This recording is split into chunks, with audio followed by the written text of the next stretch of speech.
Hey, what's up everybody? It's Lids, and we're back for some more Thronebreaker, and we are back to venture further through this dark, creepy forest, and, we may or may not have kind of sort of gotten ambushed last time. I mean, we knew there was something that was going to pop up on our map, but still, that is something we are expecting to see, I would think, quite a bit more of, and, well, we have another marker here for a battle, and that's probably next on our agenda. Or is that technically going to be an ambush-like encounter? I mean, could be, but again, obviously we know it's there. I think we're close to being able to afford some upgrades, but I don't think we're quite there yet. And I suppose let's head on over here, and then we'll take it from there. I will say, it seems as though, despite this forest seeming to be quite large, we appear to be going through it relatively quickly, whatever that's worth. Let's see, there's several pathways to get there. I'm not sure if it matters which one we take. Oh, well, there is some loot. Don't mind if I do. Where exactly is it relative to here? Straight up. Okay. I mean, of course, if we could grab a little bit extra loot, that'd be fantastic. Don't think we're about to get enough to make it so that we would be able to make an upgrade before we actually engage in this encounter. Looked like there was a little bit of stuff back there, but perhaps behind that creepy tree that we encountered before. Yeah, it was just something that looked like that, but maybe that's not actually loot. And at this point, we're starting to go further off to the side where we may end up going here afterward, but alright. Not seeing any immediately available loot, and like I said, I don't think it's going to be enough to make a difference for this upcoming fight, so this is what I mean. We know there's a fight here. We may not see any enemies, but this looks like the kind of place where someone would venture through the forest and go, oh, hey, look at this, some nice little tents all set up.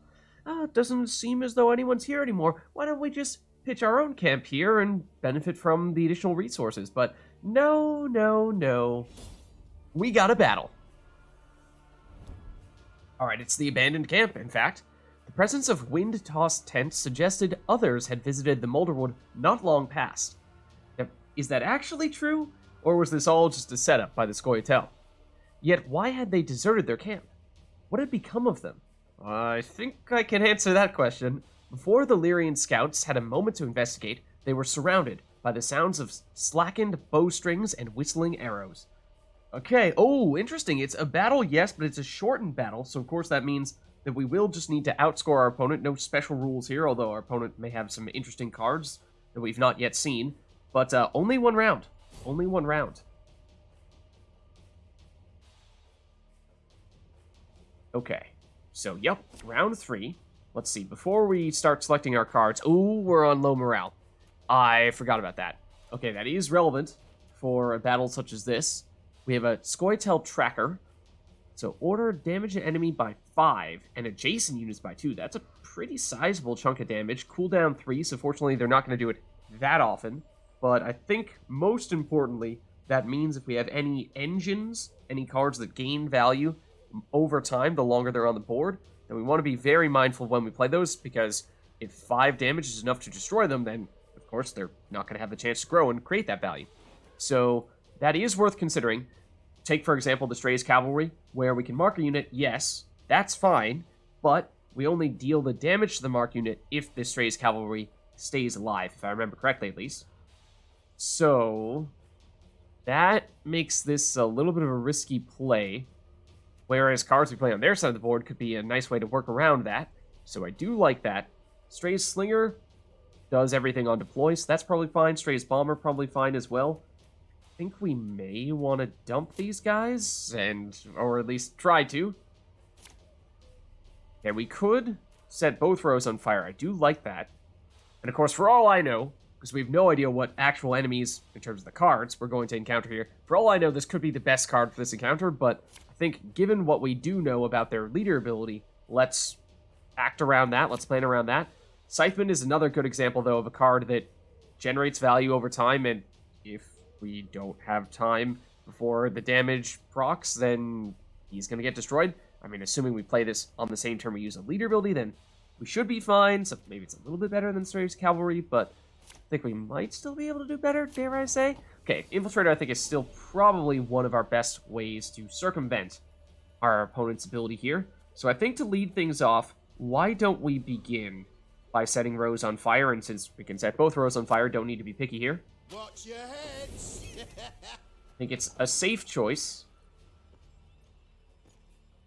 And we shall, at the very least, see what they're going for. Damage a unit by... Hold on. Okay, well, there's their leader ability. So, yeah, they destroyed the card, which we expected them to do. That's why we started with the Stray Slinger. So, Elven Archer Order, damage a unit by 2. If it was already boosted, damage it by 6 instead. Could it be that going into this encounter with low morale was actually beneficial? Maybe. Maybe, strangely enough. We'll have to see. I mean, at least in this case, it means less damage for them, so that is kind of nice. Of course, they played the unit in the row that is not currently on fire, so why don't we set that row on fire in that case? And this unit should be safe, because their leader ability should be on cooldown for the moment. Oh, and we have our... Speaking of leader abilities, we have our own leader ability. I have made a habit of forgetting to use our leader ability more often than I'd like. Okay, so if we could deal 6 damage, we could stop them from dealing their 2 damage, which is not a huge deal, but we also, that one downside of having set the rows on fire is that we may have made it a little bit risky playing the Stray's Infiltrators, where they may just outright get destroyed and turn into 0-point plays. That would be unfortunate, but... Trying to think if there's a creative way we could use the Alchemist. I mean, if we play the Stray's Infiltrator, it doesn't immediately get destroyed, but it still needs a turn for it to come back, then the Alchemist could be a way to buff it up a bit and make it a little bit more probable that it will actually survive. Other than that, I mean, we'd like to save Stray Slinger for when they actually have 3 units, right? Guess maybe we do. Go with the Infiltrator now. Also would like to wait to see if they have bigger cards we can play this next to, because my guess is these are not going to be their most powerful units, but alas, we just don't know at this stage. So I think we play it, and it gets boosted by the power of the unit on the right, so make sure we play it here. But again, there is certainly the risk that this fire just outright destroys it. It's possible. It is possible. And we can't... Oh. Okay, we'll use our leader ability to damage you, not you. Of course, there's only 1 unit with that amount of power. Oh, darn it. Alright, well, I mean, we did it to ourselves, right? Peace with humans, I buy those. Okay, so what is the deal with Riot Dragoon? So, damage the highest enemy unit by the number of elf allies. So, fortunately, you don't have that many. Oh, cooldown 1. Oh, you can use that every turn. Okay, that's very strong. How much damage is Stray Slinger? 2 damage. I don't particularly like that. Yikes. Okay, I mean, they seem to have a ton of damage. That is very much their focus, it would appear. And, well, can we outdamage them? I'm not sure that we can, to be frank. So, we could try doing another round of Stray's Infiltrator. We know how the previous one went, so I'm not terribly optimistic about this. But it does limit... Wow. Okay, so, yes, as I said, obviously, in hindsight, we did do it to ourselves. Death to humans!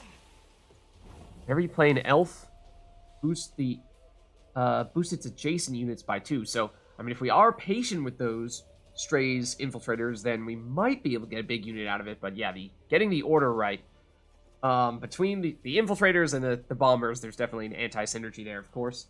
But we didn't have anyone to use with the Stray's Infiltrator. No opposing units on our first turn, whereas the Bomber worked. So, yeah, we just didn't have a good first turn card, I suppose, in that case. Other than that, oh, they're gonna have their leader ability, or they might have even had it on their last turn, but we have no units, so they can't use it. Alrighty then. So, I mean, they do have 3 units now, so we can move them all and damage them all with a Stray Slinger. I'm not exactly sure that we are going to be keeping pace with them. in this case. I mean, may just mean we're going to play Gascon last and really hope that we get enough movement happening that he is enough points by himself to witness this encounter. There's their leader ability, so yeah, I'll get rid of this unit as well. What is the deal with the Neophyte? Whenever a non-elf unit is destroyed, boost this unit by 2. Well, obviously they just destroyed one of our units.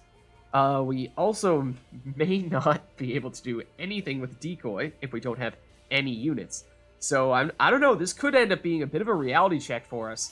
We've been scraping by for a while without upgrading our deck.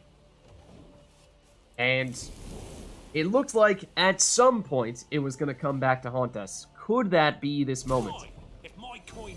Give armor to each allied unit. I mean, the fire is starting to add up, dare I say. The Alchemist is starting to get some interesting targets to weaken them rather than strengthen us. We might have to decoy the Stray Slinger. Otherwise, we run the risk of not having anything to use decoy on. And it does mean that we... I mean, the timing is not ideal for the avoiding their leader ability, but, I mean, they have a ton of damage, it seems, so they very well could have another unit that would be capable of destroying this if we left it on the board for one more turn. So, I think we kind of have to. We kind of have to. We're going unitless. Not necessarily by design. Oh, what? A trap? A trap, you say? Ooh, man. Okay, we have not seen many, if any, of those. So that's a little alarming. Ooh, here's an interesting thought, though. So our leader ability deals 4 damage to any unit that has the same amount of power. We could go after, technically in terms of pure damage, the Hawker support would be the most efficient. However, if we go after the Vryad Dragoon, we could then set a unit's power equal to the unit on its left. Yeah, if we go after the Vryad Dragoon and it doesn't get destroyed by the fire, which it might, then we could, on our next turn, use... Or actually, no, we could do it on the same turn. Yeah, so we could go leader ability, Vryad Dragoon, weaken it down to a 2-power unit, use Alchemist to turn this Hawker support into also a 2-power unit. No idea what this... This is definitely not a Vryad Dragoon. Okay, yeah, no idea what this trap is going to do to us, but that may be our best option right now. That may be our best option right now. So I think we go for it. I think we go for it. So we play you, and then this is a deploy ability, so it should... Greetings. What is it? It should work, even with this trap. No, the trap is not immediately doing anything, at least.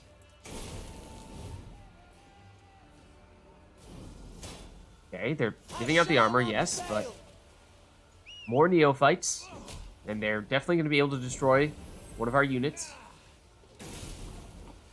Okay, I mean, now it would have been perfect, of course, but, I mean, we'll take the lowering the Hawker support down to a 2. I think that was still pretty solid.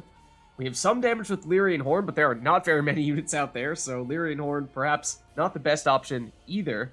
I think we're probably looking at Stray Slinger here. Moving around, I think it's going to be these 3.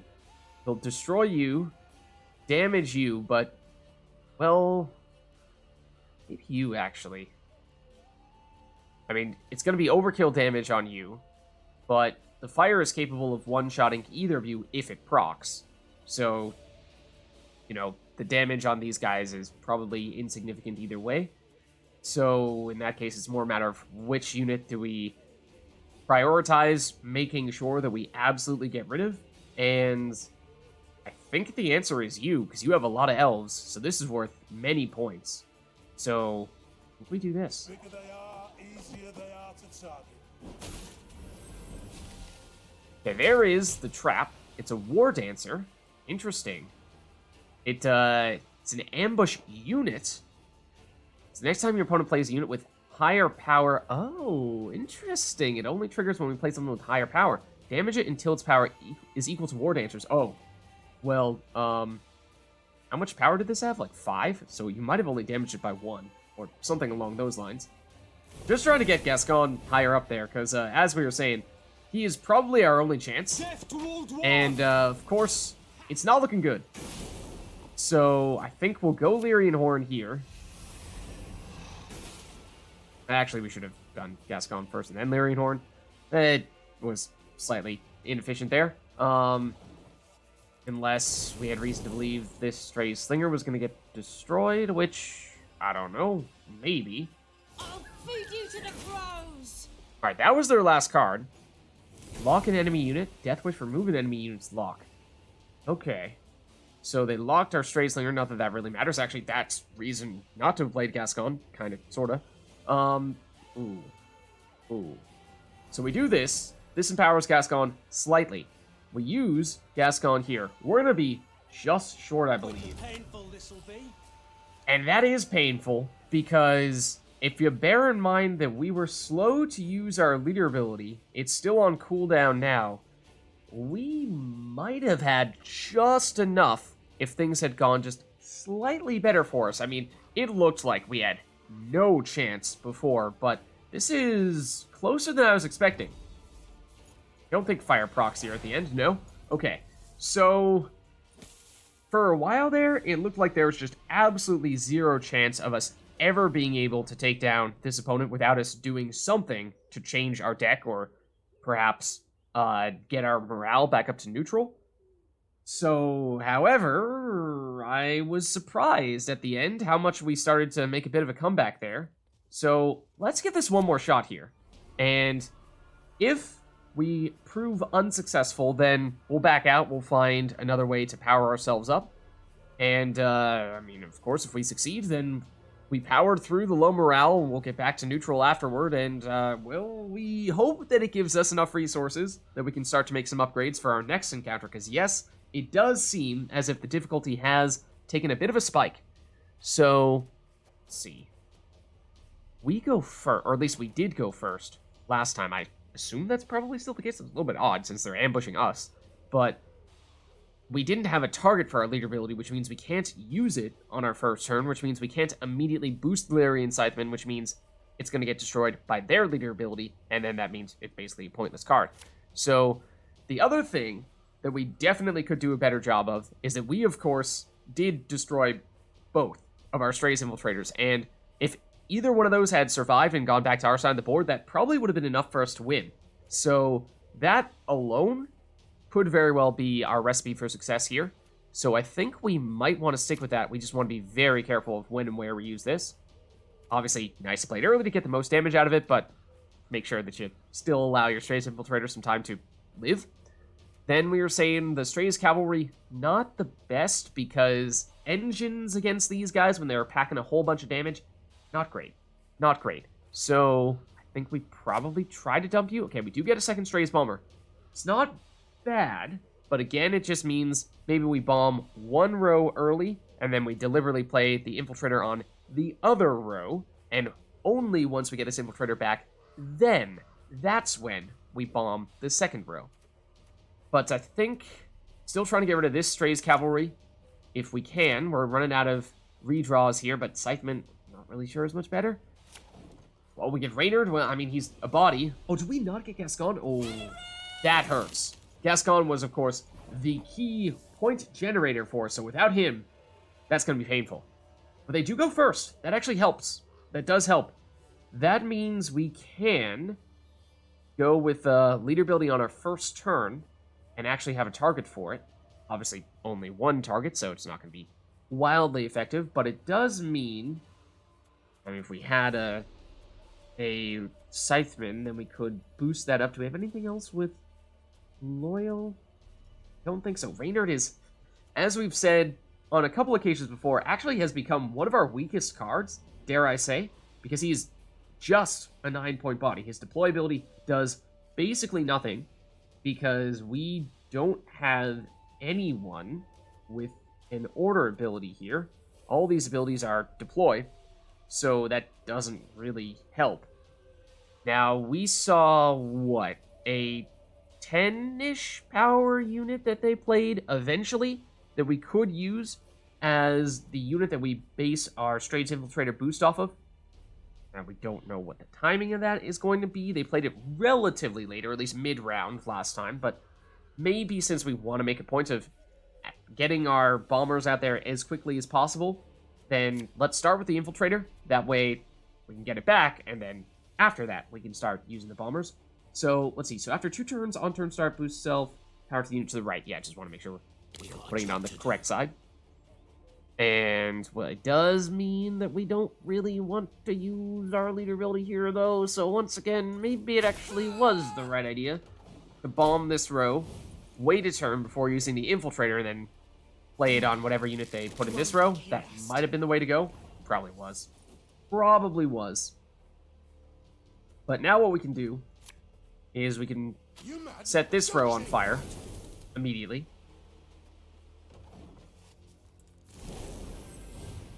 Yeah, I mean, it's a 7. It's not terribly impressive. Onward, Fryhead! Okay, so this card does scare me. Because... Ooh. Oh, and that was boosted right, so they get the extra damage on the Elven Archer. That's true. Okay, so that's one thing we didn't experience last time, was we didn't have any boosted units. So the Elven Archer was just dealing 2 damage. Wasn't a big deal. But, okay.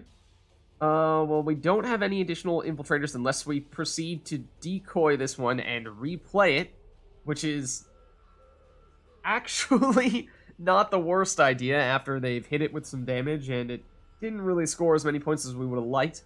Perhaps we still would prioritize using something like a Stray Slinger, but I mean, the key thing last time was we had all these Slingers to move a bunch of cards to power up Gascon, and then Gascon was our finisher, and he was a decent finisher at that. Almost did enough by himself, but we don't have Gascon. So that means that that might be all it takes for us to know that we are going to lose this encounter. But as we said last time, things were not looking good for a very long time, and then somehow, some way, we nearly made it work. Again, that was primarily because of Gascon. So I would love if you put another unit next to this so that we could use the Alchemist. This is unfortunate. But, alas... Oh. We can set this row on fire. This could hurt. I should have done that last turn, I suppose. So fortunately, we do have a decent amount of damage as well. But, I still think for the most part, they outdamage us. So yeah, so this Neophyte would have been the card that would have been the ideal target to put our Infiltrator next to. Yeah, and it does get boosted over time. So,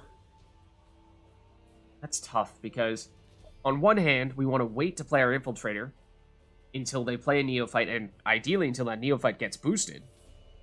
On the other hand, if we're waiting all that time to play our Infiltrator, then that means that's a long time in which we are trying to wait before we set a row on fire, because, as we saw in the first match, you can lose your Infiltrator. So, I don't know. I mean, we may not have the recipe for success here. We just may not have powerful enough cards to get the job done at the end of the day. I mean, with the perfect set of circumstances, getting all the movement happening and then getting Gascon as our finisher and optimizing our leader ability, all that stuff, it looks like it may theoretically be possible, but, you know, what's the probability of that actually happening? Fairly low. We'd have to have a lot of things, a lot of RNG work in our favor, and that just doesn't seem terribly realistic at this point. Ooh, tell you what we can do. We can deliberately use the Slinger to try to set up the Alchemist, if we are smart about this. Let's see. So, with the Alchemist, we want the weakest unit to be the leftmost unit. We want the strongest unit to be the rightmost unit. I mean, it would be great if their Neophytes were on this side, and then we could move them all to this row, damage them all, and then have a really weak unit next to the Neophyte and weaken it that way. But I don't think that's going to work. I think we just gotta settle for weakening these guys, and, technically speaking, they do have 2 3s. This does deal the most damage, but I was kind of hoping you leave these weak cards here, maybe one of them gets destroyed by fire, but eventually your opponent plays a bigger unit over here, you use the Alchemist on that. But, I suppose we just go for that.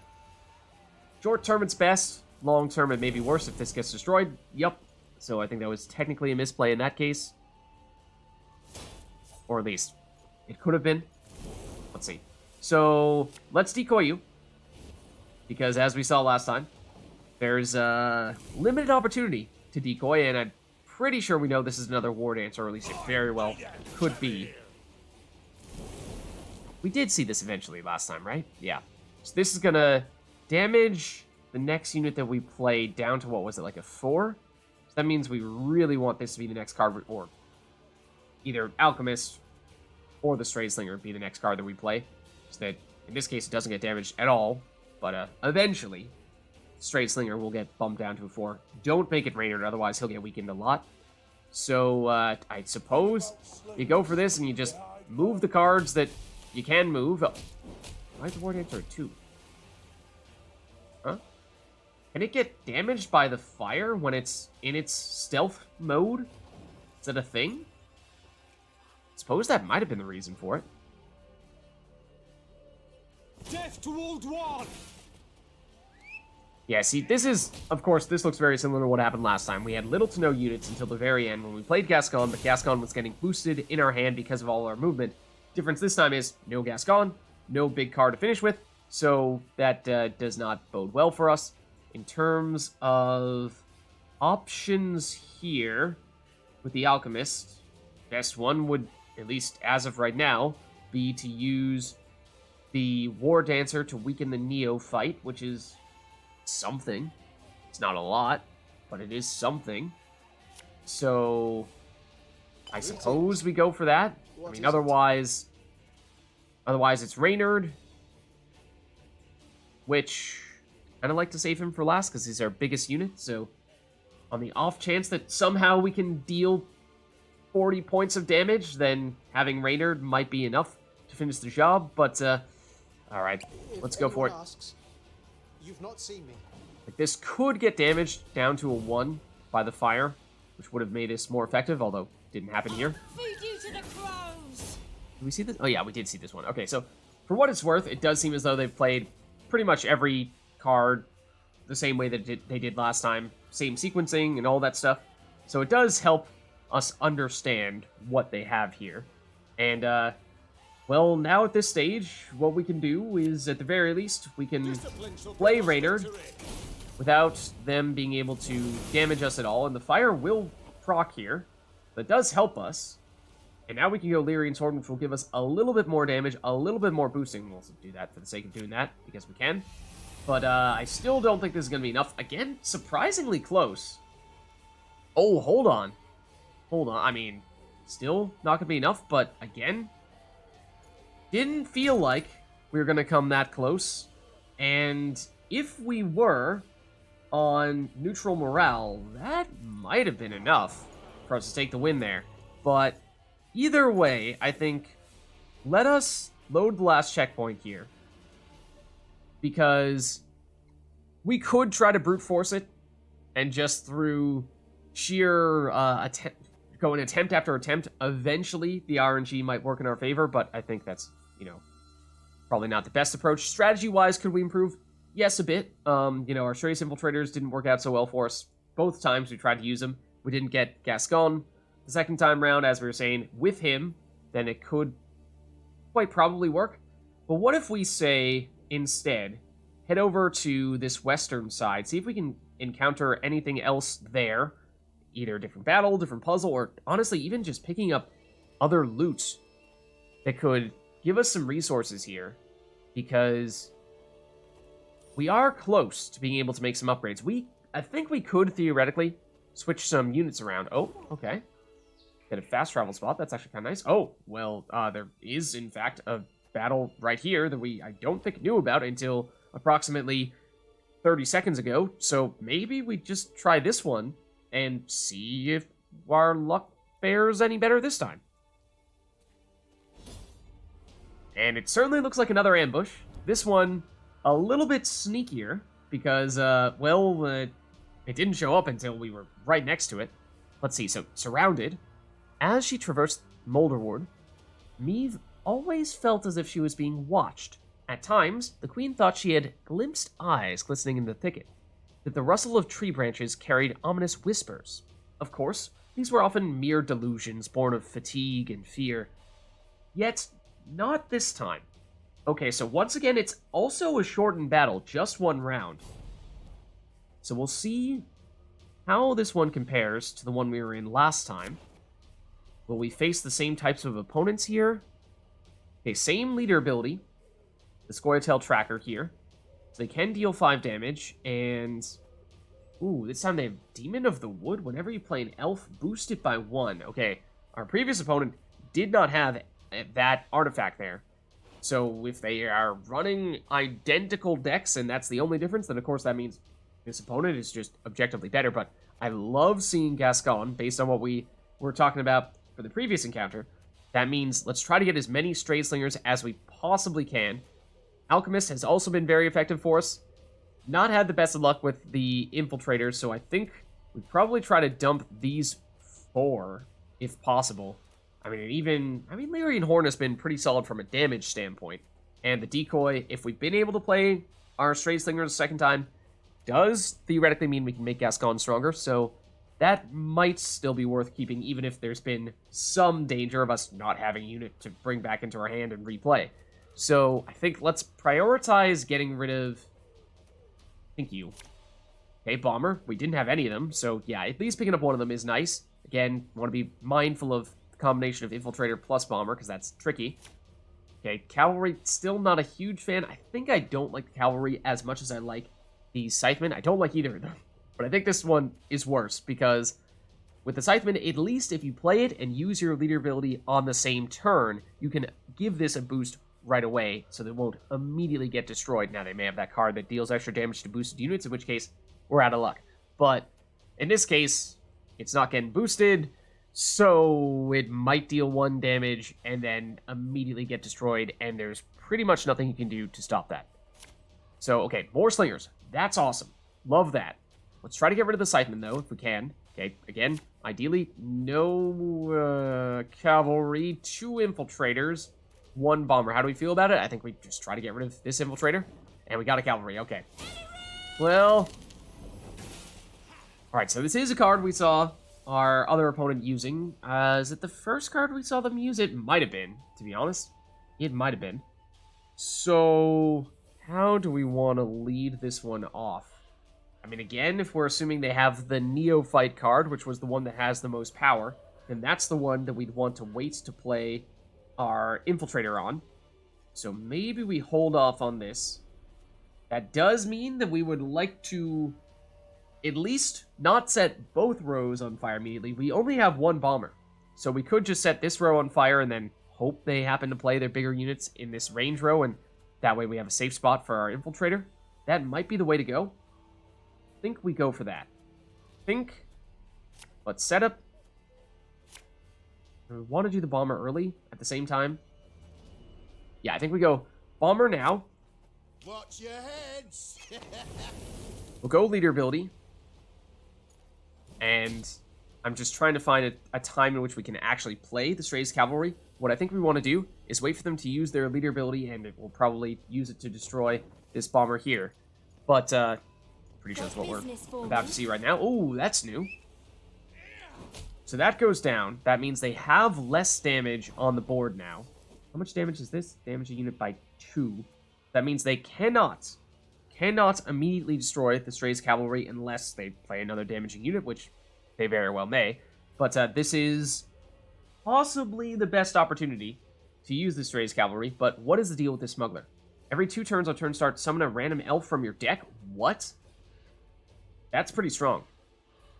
That's pretty strong. So what can we do about that? I mean, we can mark you. We can move you into the row with fire. It's a little bit suboptimal since we only have 2 units to move, not 3, so we're missing out on some damage. We're missing out on some boosts for Gascon. I think we go with the Cavalry. I think this is our time to go with the Cavalry. hopefully gives us at least a little bit of time to deal damage to them. Oh, what is this, Swordmaster? Destroy a damaged unit. Okay, so we may want to do any and everything possible to avoid playing a unit on our side on this next turn and just force them to destroy a 2-power unit. I mean, this is an engine that is theoretically capable of damaging this Hawker Smuggler over time, but as we were saying before, we don't exactly have high hopes for it. It is very likely to get demolished in one way or another, and okay, this might have not have been the way we were expecting that to happen, but we were expecting it to happen one way or another. So what I'm wondering in that case is, what if we go now with the Infiltrator and base the boost off of this Swordmaster? There's no fire in this row, so no risk of this Infiltrator getting destroyed. It means they don't have a target other than the Stray's Cavalry to destroy with you. Wait, this is cooldown 1? They can do it every turn? What? That's ridiculously powerful. When we are on low morale, means I can destroy a unit every single turn. Oh my goodness. So, yeah, you know, it may just come down to we just really need to boost our morale a bit here. We had a shrine a little while back before we entered Molderwood. I don't recall whether we used it or not, but, oh boy, do I hope we have it, because without that, both of these encounters we were trying to are going to be really difficult. So I think we still go for this, but it's going to be tough. Just make sure we play it on the correct side. So boost the unit on the right. So yeah, put you here. So this is going to get destroyed. One way or another. That's actually, they didn't even have to use this to do it. What? Damage the highest unit on this row. I mean, we just won't do anything on this row. Okay. So, now, what would we like to do? We would like to, I mean, it's not the best time for the Slingers because it would be overkill to take you out. We don't want to damage or move you because the Infiltrator is getting boosted based on you. Obviously, we don't want to move the Infiltrator because we would destroy it. These guys are decent targets, but that means we only have 2 decent targets. I mean, I guess it's not the end of the world if we were to overkill damage the Elven Archer. That could still work. But it'd also be nice if they played a card here. This doesn't get destroyed by the fire, and then we have an amazing way to set up the Alchemist. It might be wishful thinking, though. So... Yeah, I mean, what are our alternatives here? We don't really have a very good one, so... I think we might need to go with a slightly suboptimal Slinger.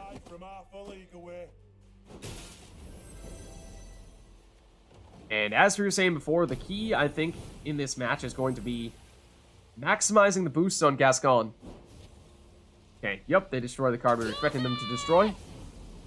Go and play Fire Trap. After 2 turns on turn start, damage all units on the opposite row by 4.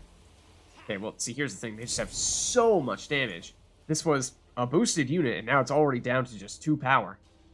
The Fire Trap has strength, though. We can actually destroy it. Okay, I mean, thing is, it's not going to matter all that much if we have 1 or perhaps even more likely 0 units on that side of the board when this triggers, so we might not really care.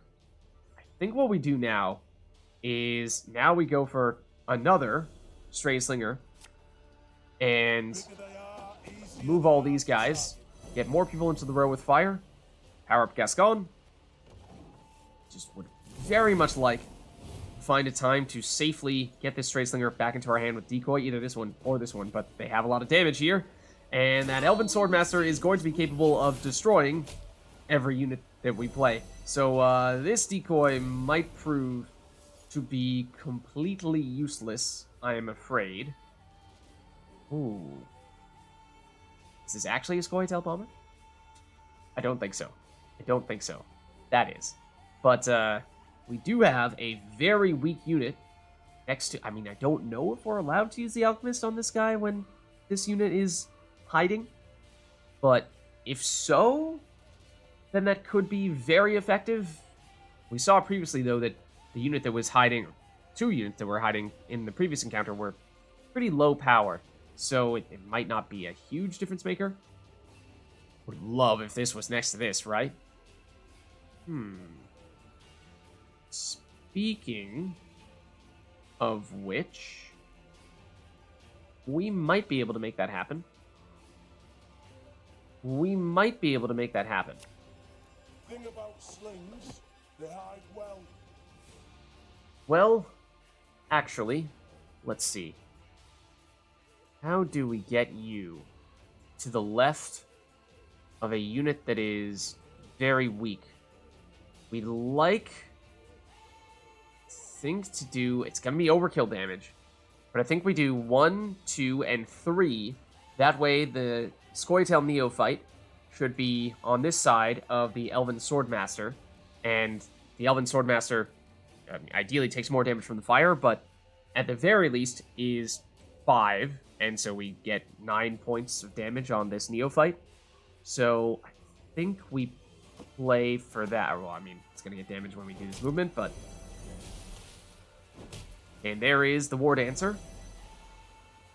We do have leader ability back. I honestly don't remember when we got this back. I hope it was just on this turn. But, ooh. I mean, depending on how risky we want to go. Yeah, I think we do.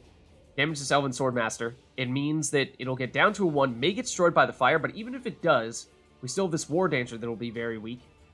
And that makes for a good target for the Alchemist to weaken the Neophyte. So let's see. Yes, of course, it does get destroyed, but as we were saying, the War Dancer is still a solid target. Reinforcements. Excuse me? I shall not fail. What? None shall tread on us. How many of them are you getting here? Okay, so now is probably the best time to use the Alchemist on the Neophyte, because this could get destroyed by the fire, and if it does, then we're probably not going to get an opportunity as good as this. But let's just double check here. What does Reinforcements do exactly? Choose an ally and play all copies of it from your deck. Oh.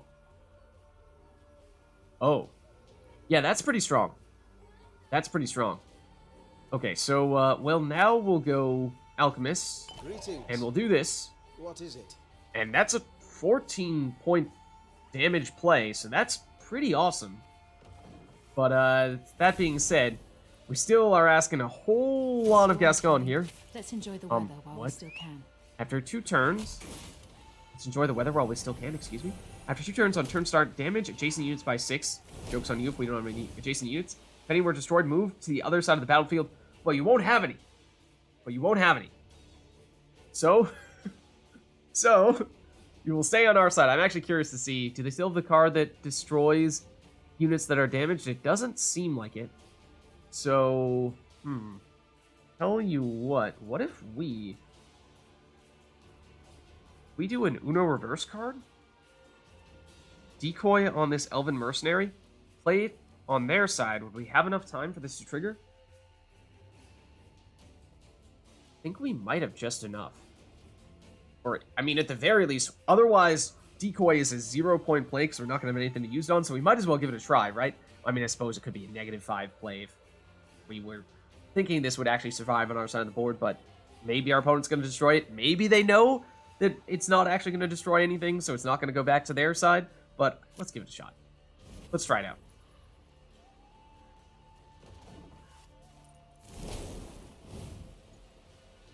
Everything all right? Oh, you have another one.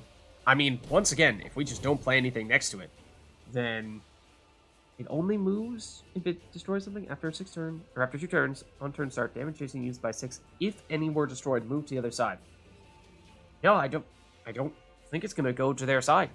So I think what we do is we play this mercenary, and this Elven Archer is the ideal target to destroy.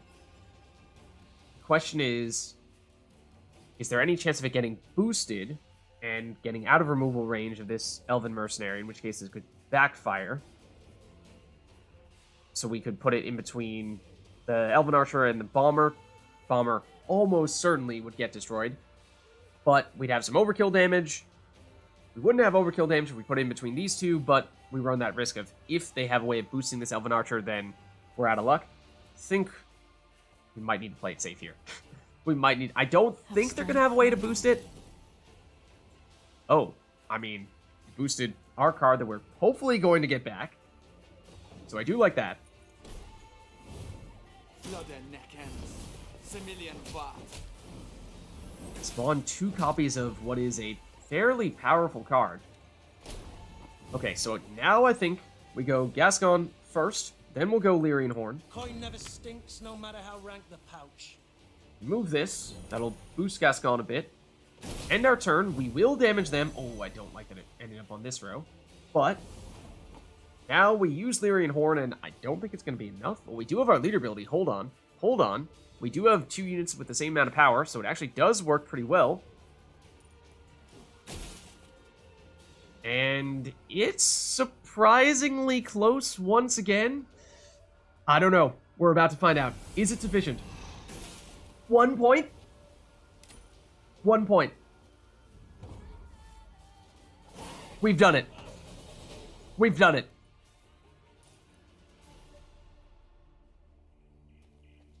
Oh, man. Okay. So, yeah. I think it is safe to say the difficulty has definitely risen quite a bit here. Of course, yes, we did do that encounter while we were on low morale. So we were making life difficult for ourselves in that sense. But I would hope that after having finished that encounter, now we're back on neutral morale. So that should make for our next encounter to be a little bit easier. And we have a few more resources now. We have a question mark there. I can't tell if that's that up above in a different area or no. Okay, let's check that out real quick. Do we look at that from below? I guess we look at that from below. It really looks like it's something shiny at the bottom of this tree. Your Majesty, something glitters and glimmers atop this cliff. A few brave souls are prepared to scale it. Perhaps they'll find something of value. Perhaps they'll break their legs. Ooh, okay. So we lose 2 recruits. So yes, 2 recruits break their legs, if you want to interpret it that way. But we do get a card fragment. It has been a long time since we've seen any of those. So I am pretty interested in doing that because I think we've established that if you miss any of those fragments, then it means that is 1 card that you're just never going to be able to complete. And sometimes those cards have been very strong additions for us, so I think we go for it. We've also been hogging recruits quite a bit. We've not spent any yet, I don't think. So, as protective as I am of our recruits for the eventual upgrades that we will make, I think we can afford to make this investment now, so let's do it. Okay, it is, well, I can tell what it is from the Gwent multiplayer game, but don't know if it's going to be the same thing in Thronebreaker. But there you have it. We did what seemed like it would have been impossible, and somehow won one of those matches against the ambushing Scoia'tael by 1 point.